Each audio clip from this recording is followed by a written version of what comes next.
Karis dan Shalom. Rahmat dan damai sejahtera dari Allah Bapa, dari Tuhan Yesus, dan dari Roh Kudus menyertai saudara sekalian. Grace and peace from God the Father and the Son and the Holy Spirit be with you all. Indah sekali pada hari Minggu ini, hari istirahat, hari Tuhan, kita boleh berjumpa kembali. Setelah kita merayakan akan hari kenaikan Tuhan Yesus ke surga, yang memberikan kepada kita banyak keuntungan, memberikan kepada kita Roh Kudus, menyiapkan tempat bagi kita di surga, dan di sana Dia akan menyambut kita tatkala kita kembali ke pangkuan Bapa di surga, menikmati rumah Bapa. Kita telah sampai pada kitab Wahyu pasal 18 bagian terakhir. We are now enter the last part of Revelation chapter 18. We are going to read from verse 9 to the end, which is verse 24.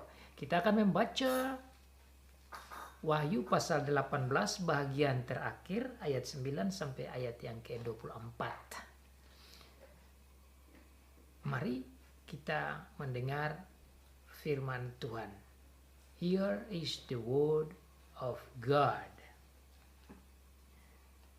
Dan raja-raja di bumi yang telah berbuat cabul dan hidup dalam kelimpahan dengan Dia akan menangisi dan meratapinya apabila mereka melihat asap api yang membakarnya. Mereka akan berdiri jauh-jauh karena takut akan siksaannya.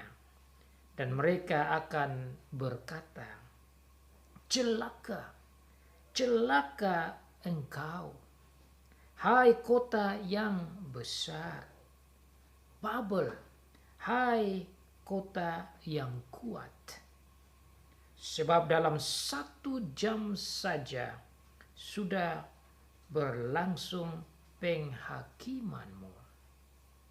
Dan pedagang-pedagang di bumi menangis dan berkabung karena Dia.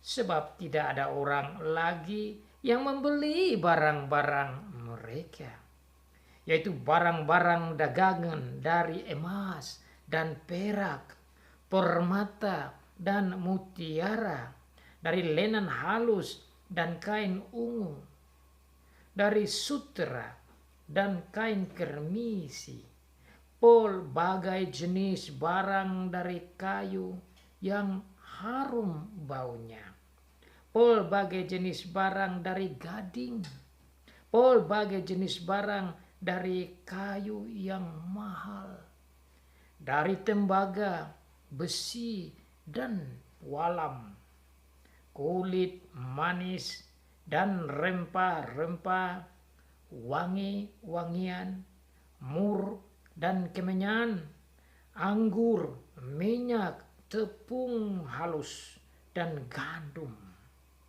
lembu sapi, domba, kuda, dan kereta, budak, dan bahkan nyawa manusia.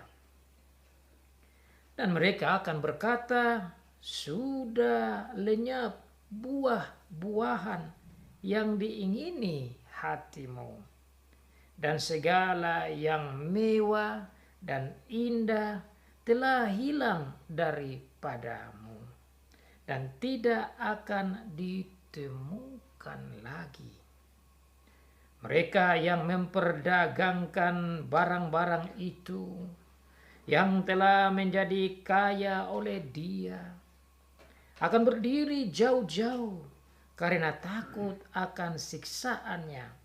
Dan sambil menangis dan meratap, mereka berkata, celaka, celaka kota besar yang berpakaian lenan halus dan kain ungu dan kain kermisi dan yang dihiasi dengan emas dan permata dan mutiara.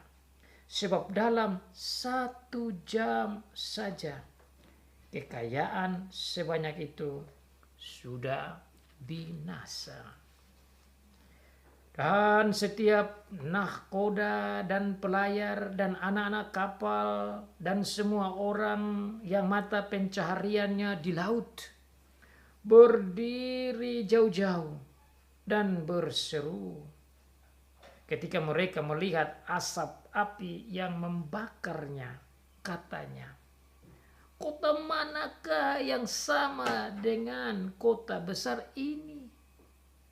Dan mereka menghamburkan debu ke atas kepala mereka dan berseru sambil menangis dan meratap, katanya, celaka, celaka kota besar yang olehnya semua orang yang mempunyai kapal di laut telah menjadi kaya oleh barangnya yang mahal, sebab dalam 1 jam saja ia sudah binasa. Bersukacitalah atas dia, hai surga, dan kamu, hai orang-orang kudus, rasul-rasul dan nabi-nabi, karena Allah telah menjatuhkan hukuman atas dia karena kamu. Dan seorang malaikat yang kuat yang mengangkat sebuah batu besar sebesar batu kilangan lalu melemparkannya ke dalam laut, katanya, demikianlah Babel kota besar itu akan dilemparkan dengan keras ke bawah dan ia tidak akan ditemukan lagi. Dan suara pemain-pemain kecapi dan penyanyi-penyanyi dan peniup-peniup seruling dan sangkakala tidak akan kedengaran lagi di dalammu.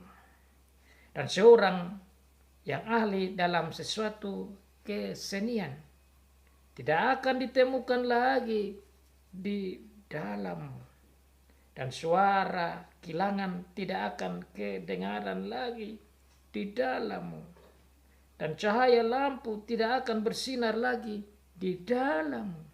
Dan suara mempelai laki-laki dan pengantin perempuan tidak akan kedengaran lagi di dalammu.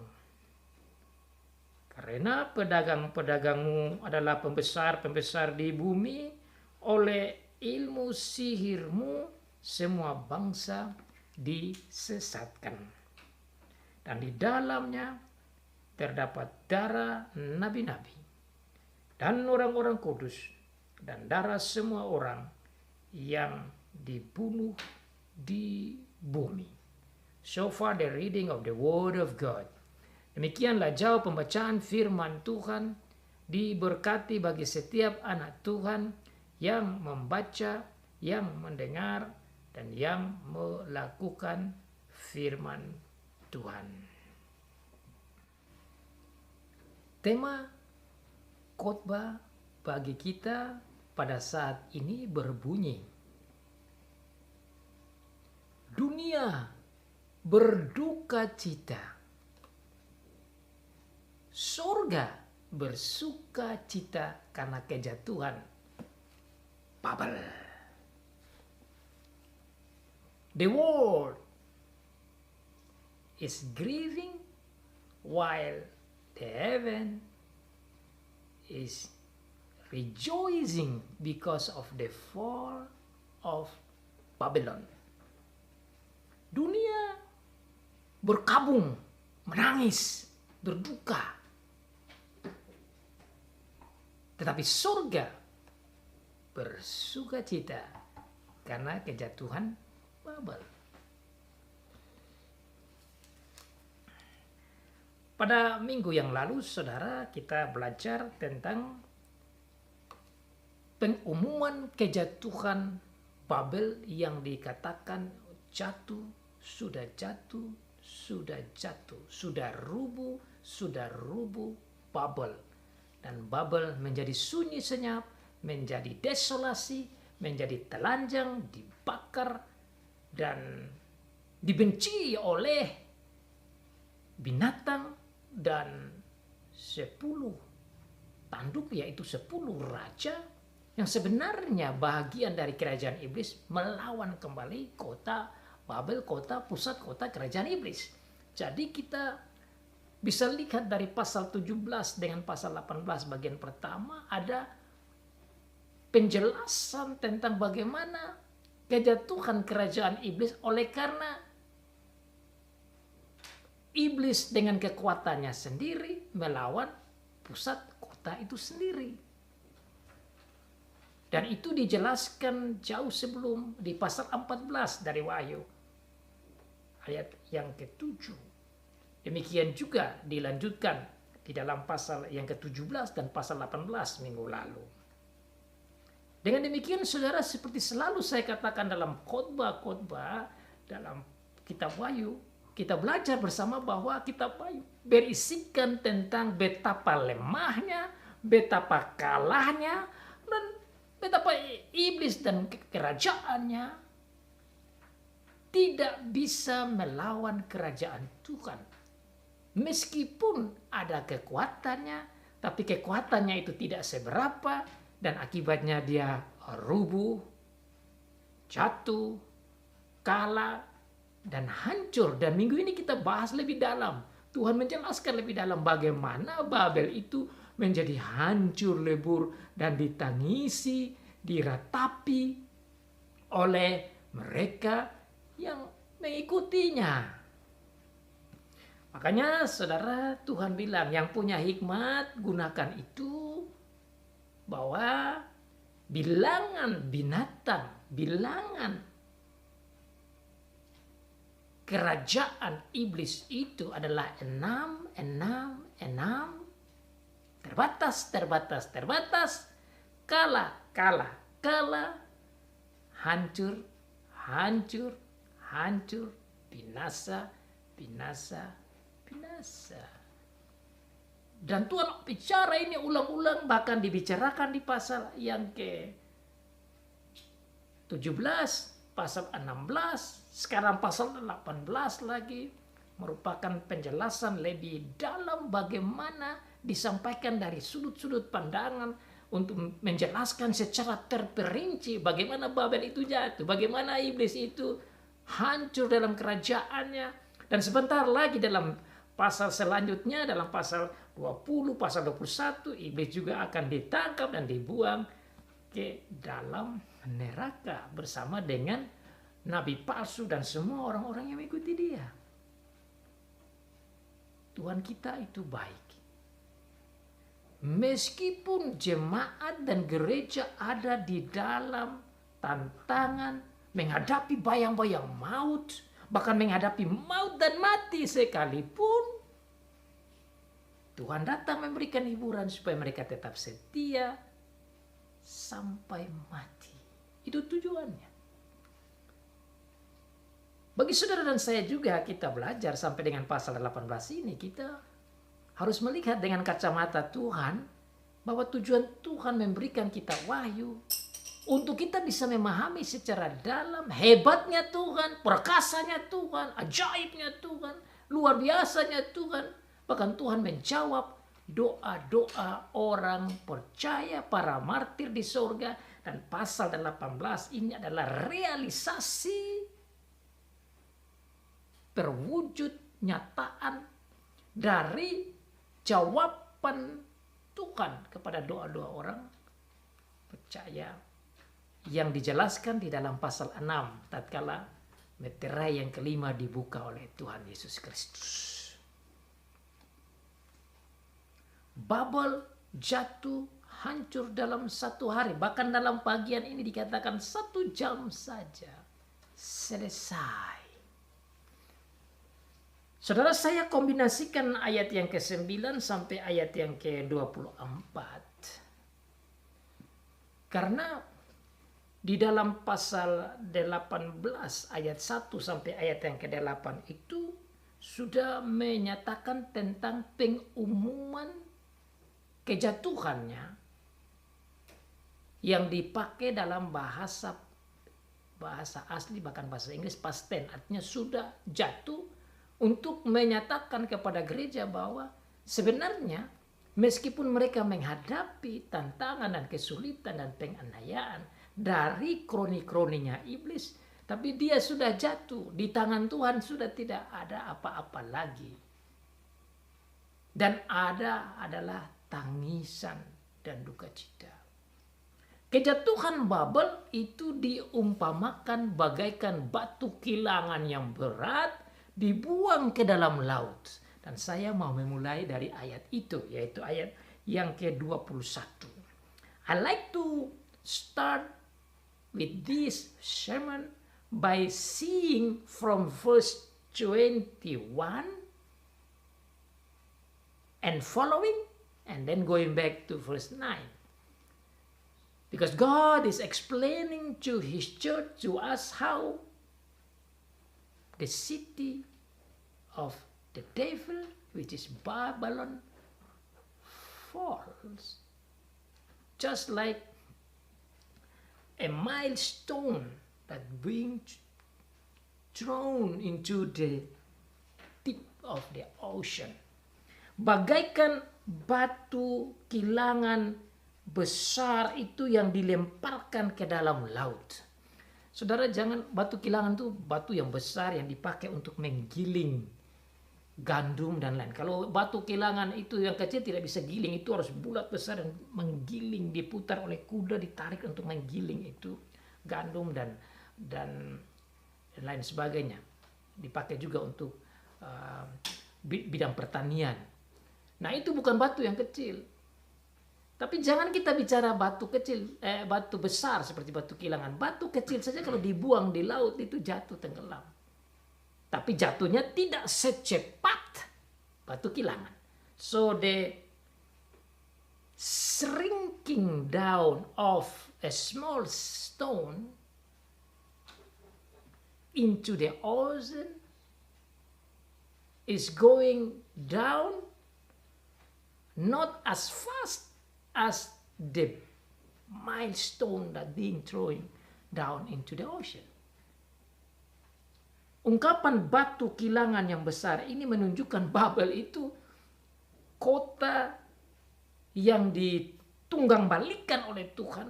Begitu kilatnya, saya sebagaikan buang batu kilangan yang besar dan langsung jatuh. Sekejap saja, maka diungkapkan dengan 1 jam.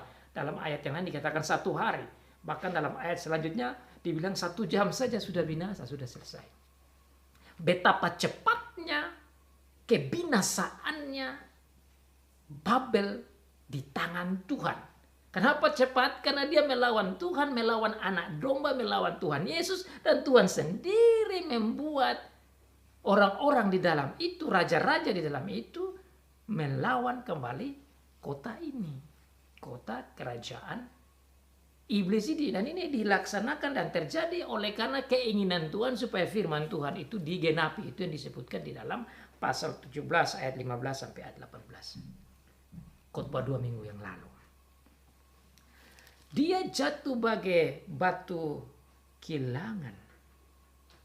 Bahkan dijelaskan itu tidak dilempar saja dengan lemah lembut, tapi dalam ayat yang ke-21 dikatakan dilempar dengan keras ke bawah. Jadi sudah berat dan powerful, tambah dengan lemparan yang keras lagi, itu berarti makin cepat. Jadi ini mau ungkapkan betapa cepatnya kejatuhan Babel itu.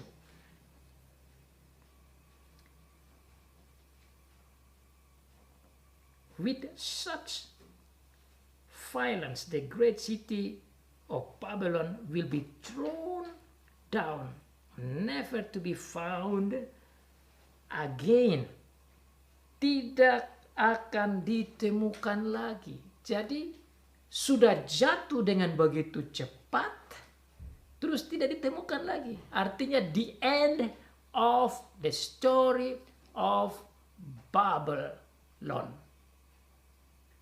Ceritanya selesai. Tidak ada lagi, ditemukan lagi. Nah, ini ungkapan yang luar biasa tentang kota ini. Sekaligus memberitahukan kepada umat Tuhan pada pertama membaca firman Tuhan ini dan kita, agar kita jangan sampai masuk di dalam kebudayaan Babel, kehidupan Babel, peradaban Babel yang sudah kita belajar minggu yang lalu itu. Tuhan bilang keluar dari situ. Jangan mencampuri kehidupan Babel, peradaban Babel, tingkah laku Babel yang berisikan kejahatan dan kemunafikan dan kenajisan dan kekejian dan kehidupan melawan Allah, melawan firman Tuhan, anti kerajaan Allah, anti Kristus, anti gereja, anti umat Tuhan, dan anti perbuatan yang baik yang sesuai dengan maksud. Itu Tuhan bilang keluar dari situ supaya jangan kita kena itu malapetaka. Itu minggu yang lalu kita belajar. Begitu beratnya kejatuhan itu, penghukuman itu, dan disampaikan sampai begitu sunyi. Diungkapkan selanjutnya dikatakan dalam ayat 22, sunyi sampai tidak ada lagi hiburan bagi kota itu. Dari sana dikatakan suara pemain-pemain kecapi, penyanyi-penyanyi, peniup-peniup suling, peniup-tiup sangkakala, ahli-ahli dalam kesenian, itu sudah tidak terdengar lagi. Lalu zaman dulu kan pakai begitu. Zaman sekarang ya kita bicara tentang musik. Kita bicara tentang bunyi-bunyi musik dan lagu-lagu. Itu tidak terdengar lagi. Berarti hancur. Ini yang dimaksudkan oleh Tuhan dalam pasal 17. Ayat yang ke-15, 16, 17 dan khusus ayat yang ke-16 bicara tentang Babel menjadi sunyi. Itu ini sudah menjadi sunyi karena tidak ada lagi lagu-lagu, tidak ada lagi tarian, tidak ada lagi musik. Menjadi sunyi. Kalau zaman yang lalu itu menjadi sunyi karena suling, sangkakala. Zaman sekarang ini bunyi-bunyi dari YouTube tidak ada, bunyi-bunyi dari MP3, MP4 dan lain sebagainya tidak ada. Dari video tidak, dari segala macam tidak ada. Sunyi berarti memang selesai. Jadi para artis tidak bisa berbuat apa-apa karena alat-alat semua sudah hancur. Listrik tidak ada, bahan bakar tidak ada, power tidak ada, semua sistem ditunggang balikan. Jadi tidak ada lagi hiburan. Jadi kalau saya baca tentang pemain-pemain kecapi waktu itu, bagi orang-orang pada waktu itu kecapi itu adalah alat hiburan. Ke zaman sekarang itu instrumen, alat-alat instrumen, gitar, drum, apa semua itu sudah tidak bisa digunakan lagi. Kesimpulannya hiburan tidak ada. Penyanyi-penyanyi tidak bisa, tidak kedengaran nyanyiannya, tidak kedengaran musiknya. Para artis dan aktor, musician itu semua sudah tidak ditemukan di dalam Babel. Saya lihat di dalam bahasa Indonesia dikatakan di dalammu, di dalammu, di dalammu, Di dalammu ada sekitar 4 bahkan bisa 5 kali dikatakan di dalam itu. Ayat 22 dikatakan tidak akan kedengaran lagi di dalammu. Artinya di dalam Babel itu. Kemudian bagian terakhir lagi tidak akan ditemukan lagi di dalammu.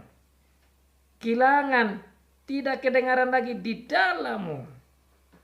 Cahaya lampu tidak bersinar lagi di dalammu. Suara laki-laki dan perempuan pengantin itu tidak kedengaran di dalammu. Bahkan di dalamnya terdapat darah orang-orang percaya dan orang kudus. Di dalammu ya di dalam Babel itu. Di dalamnya yaitu di dalam Babel itu. So that is the meaning of desolation, nakedness, emptiness, destroyed, lost, nothing. Ini yang dimaksudkan sunyi, telanjang, tidak ada apa-apa, hilang, lenyap dalam 1 jam. Inilah hukuman Tuhan bagi Babel. Para pemusik tidak ditemukan, para pemain musik tidak ditemukan, para penyanyi tidak ditemukan, para seniman tidak ditemukan, para orang yang mengerjakan penghasil pertanian dan perkebunan yang dikiaskan dengan batu kilangan itu tidak ditemukan. Orang mau bersuka cita pada waktu pernikahan yang biasanya ada sukacita dan tarian dan lagu dan tertawa dan sebagainya, senang-senang dan kebahagiaan itu tidak terdengar.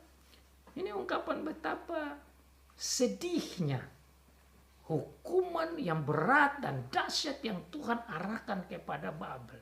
Kenapa ini dijelaskan di sini? Supaya umat Tuhan lihat itu betapa beratnya hukuman dari Tuhan kepada kota kerajaan iblis ini. Orang-orang yang kaya raya oleh karena perdagangan dan menjadi orang-orang besar dan jadi sesat oleh karena Babel itu, mereka semua harus berkabung dan sedih oleh karena hukuman Tuhan. Jadi ungkapan-ungkapan dalam ayat 22, 23, 24 ini menunjukkan penjelasan tentang betapa berat dan hancur dan tidak ada dan sunyi dan lenyapnya kota Babel, kota kerajaan iblis yang dicintai dan disukai dan dinikmati oleh orang-orang dunia yang mengikuti iblis dan pengikut-pengikut iblis ini. Tuhan menjelaskan secara dalam dari sudut pandangan kehidupan manusia agar mereka bisa melihat betapa cepatnya kejatuhan Babel oleh karena the power of God. Makanya di dalam ayat 8 minggu lalu dikatakan karena Tuhan yang menghakimi Babel ini kuat. Karena Tuhan ini kuat. Ini sekali lagi menunjukkan Babel enam. Tidak bisa lawan Tuhan yang sempurna, yang tidak terbatas. Karena Tuhan Allah yang menghakimi dia, yang menghakimi Babel adalah kuat. Ayat yang ke-8. She will be consumed by fire, for mighty is the Lord God who judges her. Mighty, kuat, lebih dari kuat. Minggu lalu juga saya bicara tentang kata kuat itu. Ini bukan bicara strong, tapi mighty ini super duper powerful. Lebih dari kuat ini Tuhan ini. Yang menghakimi Babel ini luar biasa. Makanya Babel ini hancur begitu cepat saja. Sekaligus saudara, saya kembali lagi. Tujuannya apa? Meskipun di depan mata orang-orang percaya menghadapi bayang-bayang maut, menghadapi kesulitan dari para kaisar dan pengikut-pengikut kaisar yang adalah alat dalam tangan iblis yang menyusahkan umat Tuhan, mereka mengingat mendengar firman Tuhan ini, mereka menjadi berani karena mereka melihat itu kecil di depan Tuhan. Tuhan itu besar dan mighty, luar biasa kekuatan dan kehebatan dan kemampuan, keperkasaan dan kemahakuasaan Tuhan itu tidak bisa dibanding dengan apapun, dan Babel menjadi kecil saja, dan kerajaan iblis menjadi hancur dan kecil saja dan lenyap saja di depan mata Tuhan. Ini bagi saya hiburan. Sekali lagi, ini adalah berita kemenangan. This is the story of victory. This is the witness of victory.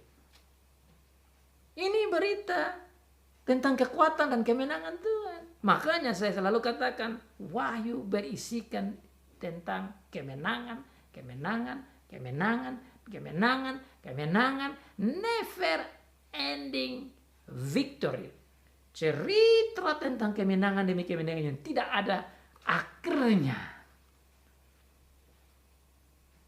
Di pihak lain, orang yang tidak percaya Tuhan, yang melawan Tuhan dan mengikuti Babel dan berhubungan dengan Babel dan kolaborasi dan kooperasi, kerjasama dengan Babel dan mendapat keuntungan-keuntungan dari Babel dengan kehidupan dan peradaban yang jahat.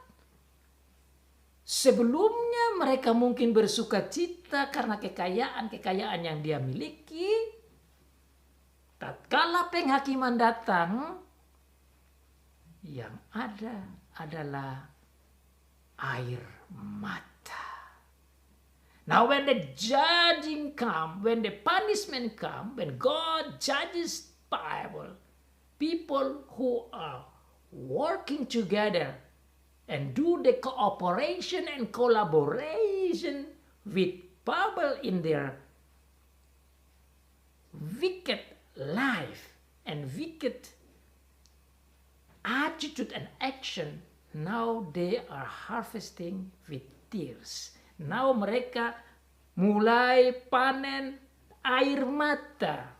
Ini yang dijelaskan dalam ayat 9. Makanya saya mulai dari ayat 21, bagaimana dia dibuang dan menjadi senyap, desolasi dan hancur dan lenyap.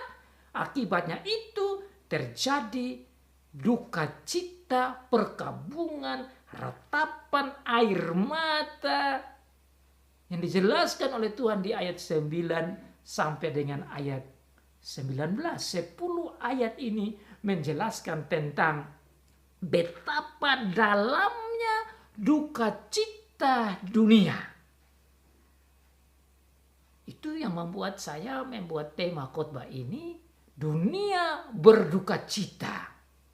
Dunia yang berhubungan dengan Babel berduka cita. The world who is working together and doing cooperation and collaboration with Babylon is grieving, weeping, mourning deeply because of the fall of Babel. Karena kejatuhan Babel ini. Bagaimana mereka bisa menjadi menangis? Karena tadi ayat 21 dan seterusnya dibuang begitu, dilemparkan dan jatuh dalam sekejapnya. Dan ungkapan itu sekaligus menunjukkan kesunyian. Dan dalam ayat 9 sampai ayat seterusnya menjelaskan betapa hancurnya segala macam transaksi ekonomi, perjalanan kehidupan, sektor-sektor yang berhubungan dengan kekayaan yang dijanjikan oleh iblis, dan dalam kehidupan Babel ini menjadi porak-poranda, menjadi hancur-hancuran, dan terjadi kebangkrutan dan terjadi krisis ekonomi yang super luar biasa secara universal. Dan akibatnya orang-orang yang menjadi kaya, yang menjadi mewah dan luks hidupnya menangis secara dalam. Ayat yang ke-9 dikatakan, raja-raja di bumi yang telah berbuat cabul dan hidup dalam kelimpahan dengan dia akan menangisi dan meratapinya. Ada paling sedikit di sini 3 kelompok, 3 grup orang-orang yang dijelaskan dalam ayat 9, kemudian ayat 11, dan kemudian ayat yang ke-17. Menunjukkan 3 kelompok penting yang berduka, yang meratapi, yang berkabung dan sedih akibat kejatuhan Babel ini. Ketiga kelompok itu adalah pertama, kelompok para raja-raja. Ini adalah kelompok orang-orang besar. Ini adalah petinggi-petinggi negara, petinggi politik, petinggi pemerintahan, petinggi sosial, petinggi-petinggi masyarakat. Raja-raja, kaisar-kaisar, presiden-presiden dengan seluruh staf-stafnya, gubernur, bupati, wali kota, pimpinan-pimpinan tinggi menangis.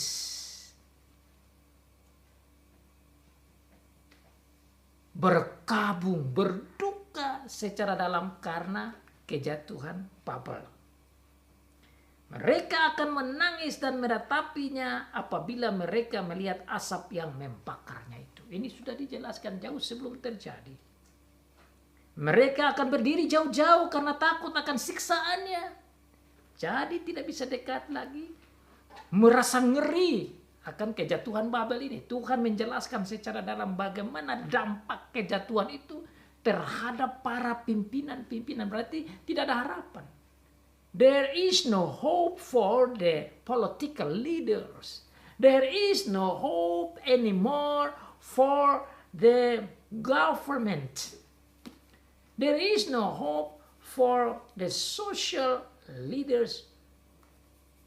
They are great people, kings and presidents, mayor, etc., etc. Semua itu begitu banyak menjadi jauh-jauh oleh karena mereka takut akan siksaan terhadap Babel itu. Dan mereka katakan, celaka engkau, hai kota besar, hai kota yang kuat. Dalam 1 jam sudah berlangsung penghakiman. Justru sekarang mereka katakan kepada kota itu celaka. Mereka mengakui akan hukuman Tuhan. Mereka akui akan penghakiman Tuhan. Mereka akui akan kemenangan Tuhan. Bagi umat Tuhan ini yang penting. Mereka bersedih, mereka berduka, tetapi umat Tuhan harus menjadi kuat. Karena ini adalah berita kemenangan. Berita duka cita yang keluar dari para pemimpin-pemimpin politik, pemimpin-pemimpin negara. Tapi juga sekaligus berita sukacita dan hiburan bagi orang-orang percaya. Itulah berita wahyu. Selalu duka cita, kekalahan, ketidakmampuan dari iblis dan kerajaannya. Tetapi kekuatan Tuhan menjadi nyata. Kemenangan demi kemenangan menjadi nyata. Ayat 9 dan ayat 10 berbicara tentang duka citanya para pemimpin-pemimpin politik yang bekerja sama dengan iblis, dan kroni-kroninya sekarang merasa sedih dan berkabung oleh karena jatuhnya Babel yang punya dampak besar pada kehidupan pemerintahan mereka yang tidak ada harapan lagi. Sekaligus ini adalah sukacita bagi orang-orang surgawi, sukacita bagi orang-orang kudus, sukacita bagi orang-orang percaya, kemenangan bagi orang percaya. Tuhan tidak berhenti di situ. Tuhan menjelaskan lagi lebih dalam. Selain para pemimpin-pemimpin pemerintahan, selain para raja-raja, beside the leaders, the kings, the political leaders, and all the staff were grieving because of the falls of Babylon. At the same time, God also continued telling about the merchant, the traders, You can see in verse 11, the merchant and the trader or the traders that make money because of the cooperation and collaboration through Babylon. Now they are also grieving. Orang-orang penjual-penjual, pedagang-pedagang di bumi menangis berkabung karena Babel itu yang memberikan kepada mereka kekayaan, sebab tidak ada lagi yang membeli barang-barang mereka. Ini adalah kunci penjelasan. Jadi selain sudut pandangan tentang pemerintahan politik menangis, sekarang bicara tentang perekonomian.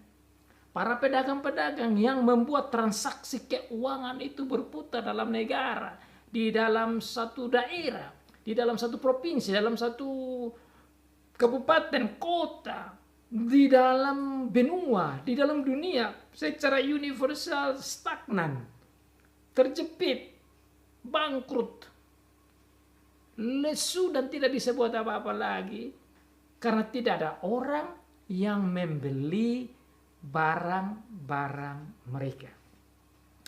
Ini yang namanya krisis ekonomi yang super hebat. This is the great economic crisis that make everything stuck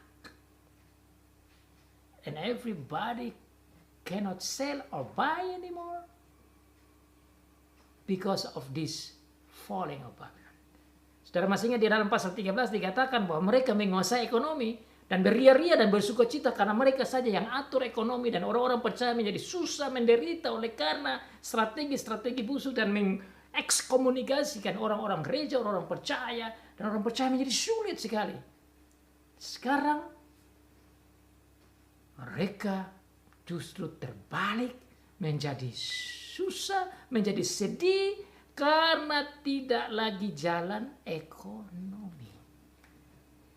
Saudara, ini tidak main-main. Kalau ekonomi tidak jalan begini, ini dampaknya ini besar. Dampaknya kepada kesehatan, dampak pada kehidupan, dampak kepada pertanian, dampak kepada kehutanan, dampak kepada perdagangan, dampak kepada pemerintahan, kepada sosial, kepada relasi, segala macam aspek kehidupan menjadi rusak berantakan akibat krisis ekonomi ini. Saudara, omongan ini kan kita pada menghadapi krisis ekonomi, dan saudara bisa lihat berapa banyak orang yang bisa menangis dan susah oleh karena krisis ekonomi yang tidak terlalu besar menurut saya. Belum sampai sebesar ini.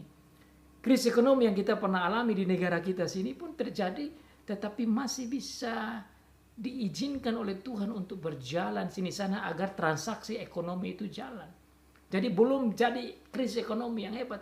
Tapi kalau saudara pernah melihat krisis ekonomi yang sebelumnya, misalnya pada tahun 1928, itu pernah terjadi krisis ekonomi yang hebat di seluruh dunia.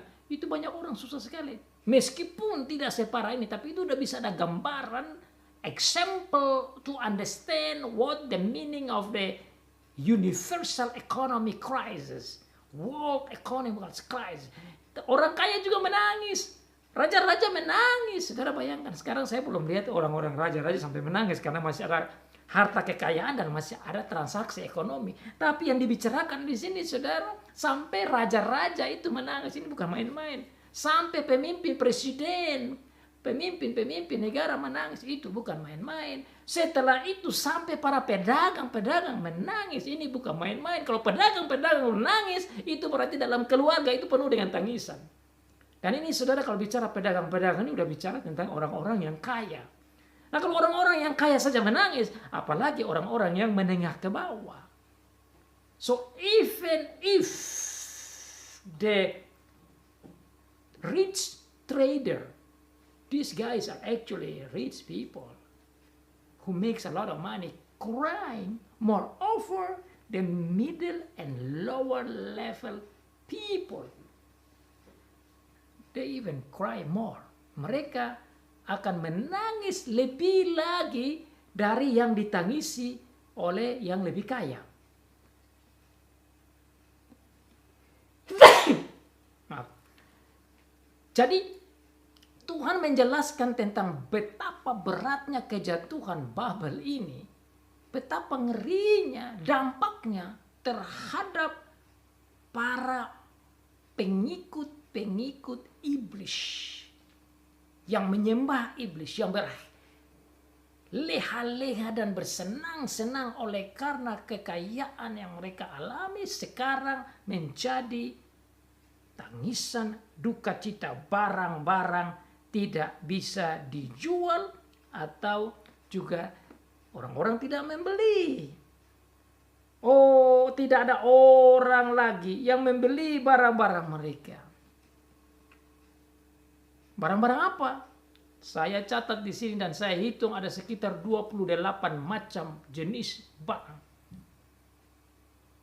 Penghasilan dari pertanian tidak dibeli, pertambangan tidak dibeli, pakaian-pakaian tidak dibeli. Industri-industri menjadi stuck dan tidak jadi dibeli. Bahkan sampai ada perdagangan-perdagangan manusia dan nyawa pun yang tersembunyi yang kita tidak tahu, kan sekarang ada juga perdagangan manusia. Itu pun yang begitu negatif pun tidak dibeli. Jadi pendek kata, ada krisis yang memang 100%. 100% economy crisis. Ini saudara adalah penghukuman yang sangat berat. Dan makanya orang-orang menangis. Saudara, Tuhan bilang di sana, barang-barang itu, barang dagangannya emas, perak, permata, mutiara. Ini saudara, ini bicara tentang barang-barangnya orang-orang high class. Orang-orang high class ini orang-orang kaya ini. Kita beli emas saja yang susah, yang kecil-kecil, yang middle. Tapi kalau orang-orang yang kaya raya, mereka bicara penjualan dan pembelian emas, permata, perak. Ini semua ini mahal-mahal dan ini tidak bisa dijual karena tidak ada yang membeli. So what the point of having it?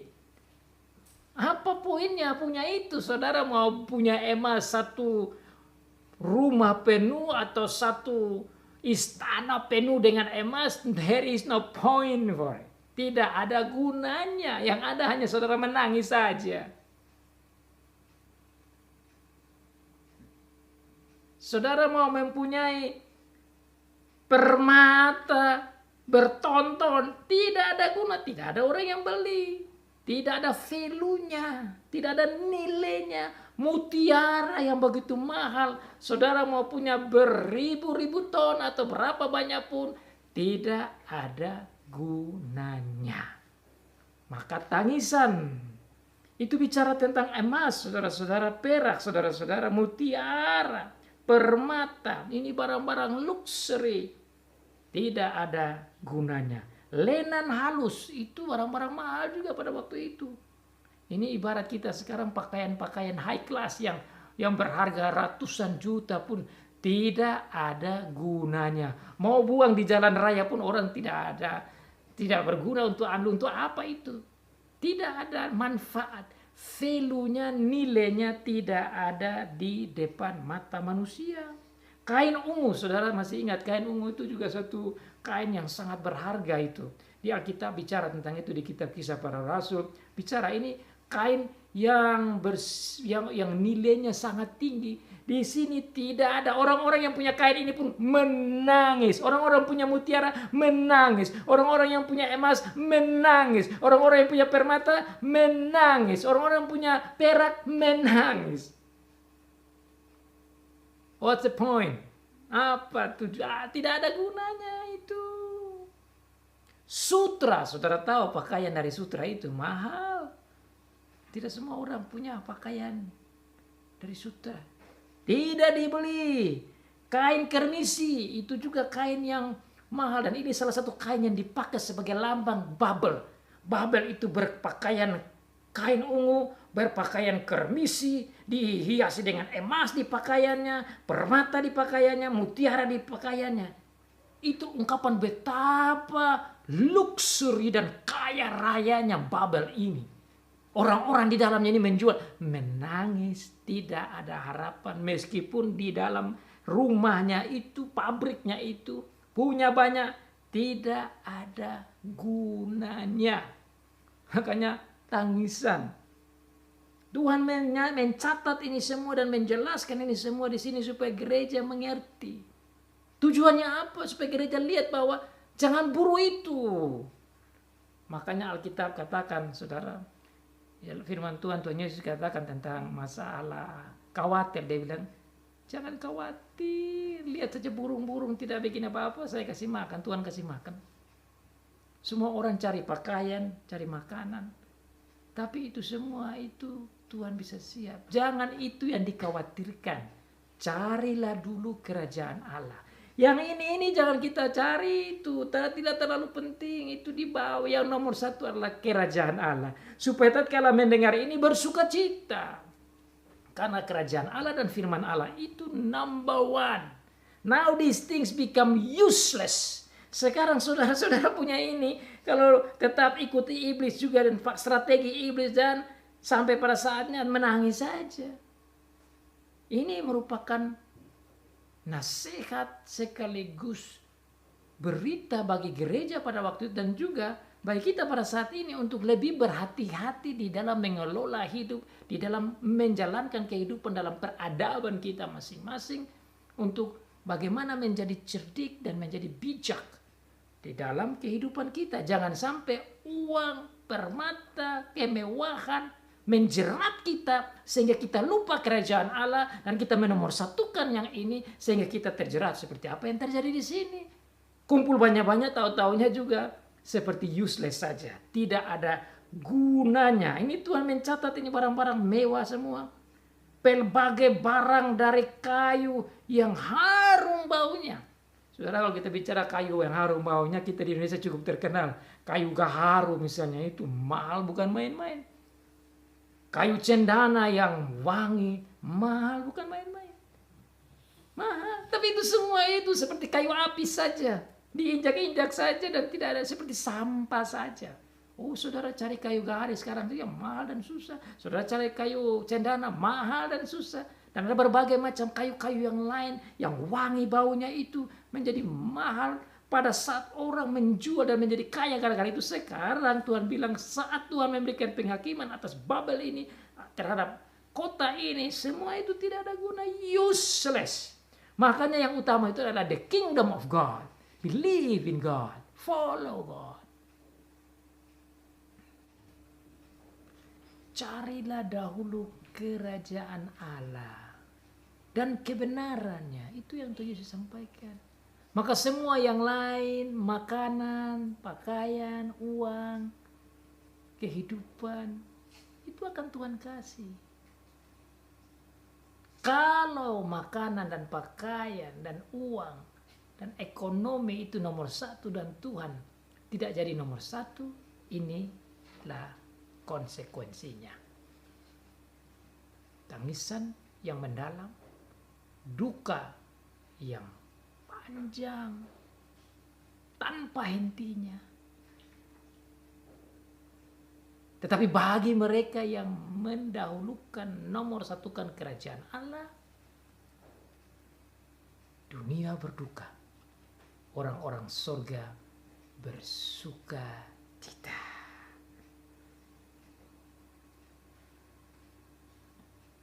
Tuhan lanjutkan, selain kayu yang harum baunya, pelbagai jenis gading. Saudara, gading susah dicari. Ini juga barang mahal. Tidak bisa dijual. Pelbagai jenis barang dari kayu yang mahal. Tadi saya sudah bilang tambahan dari kayu mahal. Kayu-kayu seperti kayu jati, kayu merah, kayu hitam, macam-macam bentuk kayu yang kuat dan keras dan mahal itu tidak ada guna, tidak ada orang yang beli. Tembaga, besi, pualam, ini kan bicara tentang pertambangan, saudara. Jadi tadi bicara tentang pertanian, kehutanan. Sekarang bicara tentang pertambangan, hasil-hasil tambang yang membuat banyak orang kaya raya itu semua tidak ada gunanya. Kulit manis, rempah-rempah dan wangi-wangian, mu dan kemenyangan, anggur, minyak. Saudara masih ingat dulu Belanda datang ke Indonesia, menjajah Indonesia akibat mencari rempah-rempah. akibat mencari wangi-wangian. Semua yang dicari negara dan orang untuk memuaskan hatinya itu tidak ada guna. Yang ada adalah tangisan dan ratapan dan berkabung. Mur dan kemenyan, saudara ingat ini cerita tentang kelahiran Tuhan Yesus. Hal-hal ini juga yang dibawa sebagai barang-barang mewah, barang-barang berharga. Tidak ada gunanya. Anggur, minyak, tepung, halus, gandum. Ini bicara tentang hasil-hasil pertanian. Tidak ada guna. Orang tidak beli juga. Lembu, ini bicara tentang peternakan. Hasil peternakan sapi, domba, kuda, kereta. Tidak ada gunanya. Mau miliki ribuan pun tidak dibeli. Tidak jalan. Orang menangis. Pabrik-pabrik menjadi stuck. Krisis. Tidak berjalan semua. Tidak ada guna. Bahkan budak dan bahkan nyawa manusia. Itu juga jadi tempat orang mencari duit. Ini adalah ringkasan 28 jenis barang yang digunakan untuk mencari duit, untuk menjadi kaya, untuk menikmati kemewahan. Semuanya useless, sia-sia, tidak ada gunanya. Nah, kalau saudara saya renungkan ini, saya harus kembali lagi menekankan, carilah dulu kerajaannya dan kebenarannya. Bukan carilah dulu barang-barang mewah ini, barang-barang berharga ini, yang padahal terakhir dikatakan di sana tangisan. Kenapa? Karena tidak ada gunanya. Dan mereka akan berkata, sudah lenyap buah-buahan yang diingini hatimu. Wah, ini masuk kembali ke pertanian lagi. Rupanya orang-orang yang suka buah-buahan yang fresh, yang segar, dengan berbicara tentang vitamin-vitamin yang tinggi. Buah-buahan juga tidak ada dikatakan lenyap. Jadi tidak bisa didapat. Kenapa? Karena transaksi tidak jalan. Kenapa? Karena pertanian pun tidak bisa dikelola dengan baik. Kenapa? Karena ekonomi jadi stagnan. Kenapa? Karena bahan-bahan yang diperlukan untuk mengelola pertanian tidak bisa, peternakan tidak bisa dikelola dengan baik, kemudian perdagangan juga stuck, kemudian segala macam perekonomian juga tidak lagi bergerak, pasar-pasar semua menjadi sunyi senyap. Maka apa yang diingini oleh hati, termasuk contoh buah-buahan, tentu bisa juga sayur-sayuran dan makanan-makanan enak yang lain, yang diingini oleh hati itu dikatakan sudah lenyap. Dan segala mewah, yang mewah dan indah telah hilang daripadamu, tidak akan ditemukan lagi. Hilang, lenyap, tidak ditemukan. Makanya tidak heran orang menangis. Kenapa? Karena fokus pada hal-hal duniawi ini. Ini yang Tuhan bilang, jangan kita fokus ke barang-barang dunia. Fokuslah ke barang-barang surgawi. Yang dimaksud dengan barang surgawi ya kebenaran dan kekudusan dan kesucian. Kerajaan Allah. Itu yang kita harus perhatikan. Yaitu menyenangkan hati Allah, bukan menyakitkan hati Allah. Mendengar dan mentaati Tuhan, bukan melawan, memberontak terhadap Allah seperti yang dibuat oleh Babel dan orang-orang yang ada di dalam Babel ini.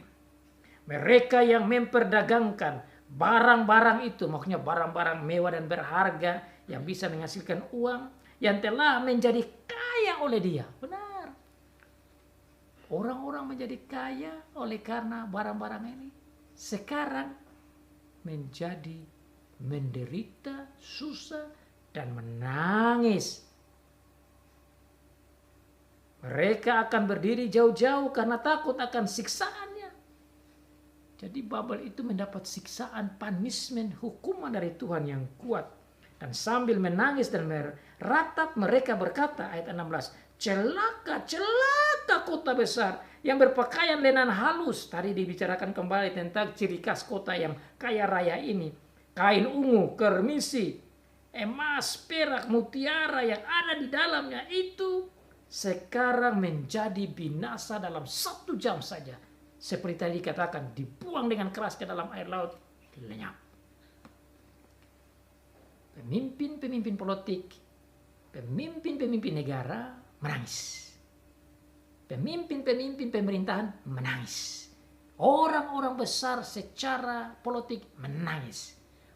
Orang-orang kaya dan orang-orang menengah, orang-orang yang mencari duit menangis. Pedagang-pedagang yang mewakili para pencari duit, pencari nafkah, baik secara high class, middle class maupun yang low class, menangis. Bukan saja itu, Tuhan masih menceritakan lagi golongan yang ketiga, yaitu orang-orang yang di laut.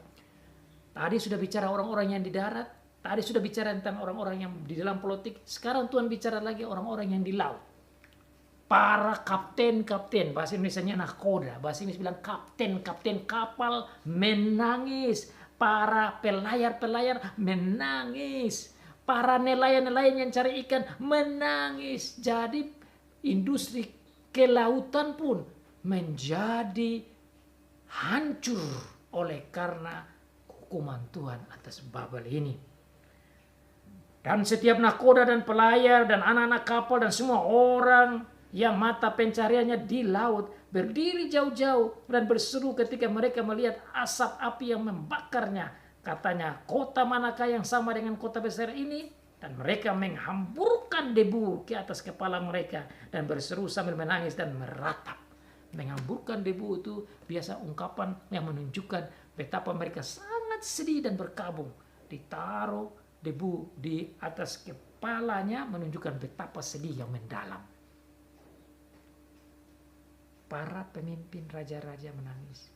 Pedagang-pedagang, orang-orang dalam kehidupan transaksi ekonomi pasar menangis. Orang-orang yang mencari di laut menangis. Orang-orang yang di darat menangis. Orang-orang yang dalam pemerintahan menangis. Berarti seluruh lapisan. Ini berarti kalau sudah bicara dengan laut kan bicara tentang transportasi. Berarti tidak ada juga selain laut, kita bisa hubungkan juga dengan udara, karena waktu itu belum ada transportasi udara. Sekarang ada itu, kita bisa aplikasikan bahwa itu pun menangis, pasti menangis. Termasuk transportasi darat pun pasti menangis. Jadi transportasi laut, darat, udara, dalam tanah, semua itu menangis, berkabung karena stuck, karena krisis ini, karena bangkrut besar-besaran. Dan tidak bisa buat apa-apa, yang ada hanya menangis sambil berkata, celaka, celaka kota besar yang olehnya semua orang mempunyai kapal laut telah menjadi kaya dan barang-barang yang mahal, sebab dalam 1 jam saja ia sudah binasa. 1 jam saja, 1 jam saja, 1 jam saja. Ini dikatakan di sana, berarti kilat saja, cepat saja.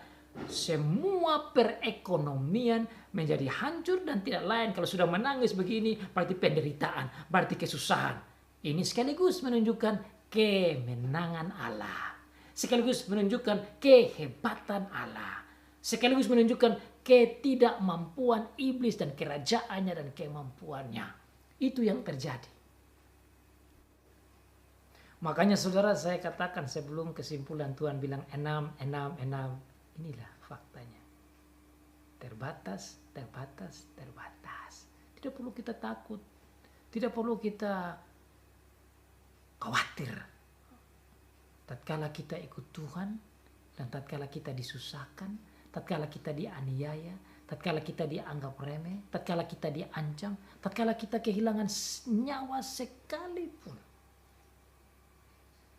kita boleh ingat ini, bahwa itu bukan kekalahan. Kenapa?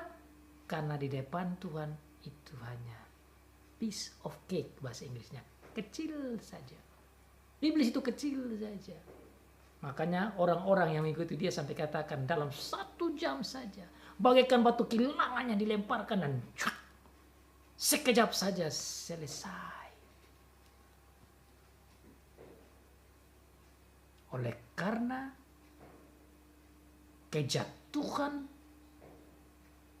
Babel dan menimbulkan tangisan yang besar itu, sekaligus menunjukkan jawaban doa dari Tuhan Allah sebagai yang maha kuasa kepada permohonan orang-orang percaya, orang-orang yang mati syahid, orang-orang yang martir, orang-orang yang dibunuh oleh karena iman, oleh karena kesaksian mereka, yang darahnya tertumpah oleh gelagat dan sikap dan kebuasan, kebingisan daripada si iblis dan kroni-kroninya dan pengikutnya itu, sekarang mereka memanenkan tangisan, panen duka, panen perkabungan, dan kesedihan dan tangisan air mata yang panjang dan tidak ada batasnya, sampai kepada di neraka nanti mereka terus bersedih akibat tindakan mereka yang brutal dan jahat terhadap orang-orang percaya. Itu sudah dikatakan dalam ayat 24. Dan dalamnya, di dalam Babel ini terdapat darah nabi-nabi, darah orang-orang kudus, darah semua orang yang dibunuh di bumi. Ayat ini mengingat kepada firman Tuhan di dalam Wahyu pasal yang ke-6. Tatkala materai yang kelima dibukakan. Dan saya baca lagi ayat 9 sampai ayat 11. Dan ketika anak domba itu membuka materai yang kelima, dan aku melihat di bawah mezbah jiwa-jiwa mereka yang telah dibunuh. Dibunuh yang disebut dalam ayat 24 tadi. Jiwa-jiwa mereka yang dibunuh oleh karena firman Allah. Ini artinya martir oleh karena Allah. Dan oleh karena kesaksian yang mereka miliki. Dan mereka berseru dengan suara nyaring kepadanya, katanya ayat 10. Berapa lamakah lagi ya penguasa yang kudus dan benar, engkau tidak menghakimi dan tidak membalaskan darah kami kepada mereka yang diam di bumi. Dan kepada mereka masing-masing diberikan selai juga jubah putih.